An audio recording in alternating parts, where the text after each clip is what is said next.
Баршаңызға сәлем, менің YouTube каналыма қош келдіңіздер. Бүгінгі видеомда 5 класстарыма арналған have to және don't have to деп аталатын ереженің көрнекіліктерін айтатын боламын. Бұл 5 класстың Excel оқулығында бар 49 бет және 7 жаттығу. Осы жаттығудағы таблицаны мен осындай көрнекіліктермен оқушыларға көрсеткен болатынмын, және бұл өздеріңіз көріп отқандай жаңа жылдық көрнекіліктер. Неге? Себебі бұл тақырып желтоқсанның аяқ жағына, яғни келе жатқан жаңа жылымызға байланысты тұспа-тұс келетін, сондықтан да оқушыларды осындай көрнекілікпен қызықтыруға тырыстым. Бұл өздеріңіз көріп отқандай екі қалташа жаңа жылдық, біреуінде has to деп атап жазып қойдым, екіншісіне have to жазып қойдым. Яғни оқушыларға және осы жаңа жылдық ойыншықтарды екі түсте салдым, көк және қызыл түсте. Себебі мына жерде біздер has to-ды біз қолданамыз he, she, he, it есімдіктерден кейін келген. Есімдіктерден кейін келсе, онда біз has to-ды қолданамыз деп түсіндіретін боламыз, және осы оқушылардың естеріне қалып қою үшін осындай көк түсте әдейілеп жасаған болатын.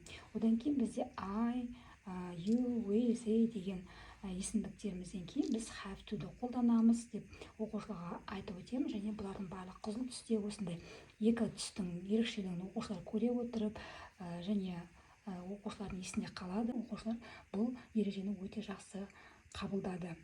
Мысалға, мен мынаның барлығын түсіндіріп болған егер оқушылардың алдына мынаның барлық ойыншықтардың барлығы алынады.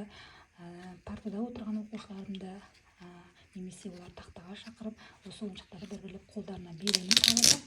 Одан кейін оқушылар жылдан осы қалташаның қайсына тиісті соның барлығын жабыстыратын болады.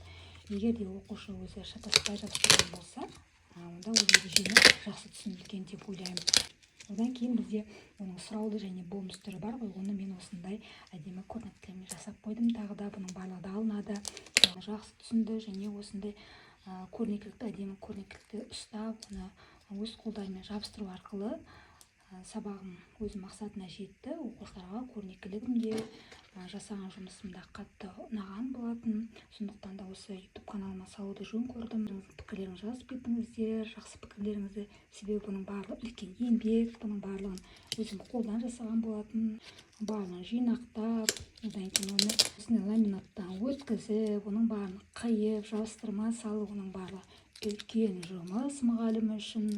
Сондықтан да менің де еңбегімді бағалап, әдемі пікірлеріңізді қалдырып кеттіңіздер. Өздеріңіздің сабақтарыңызға пайдаланыңыздар. Менің YouTube каналыма тіркеліп кеттіңіздер. Баршаңызға сәттілік тіледім. Сау болыңыздар.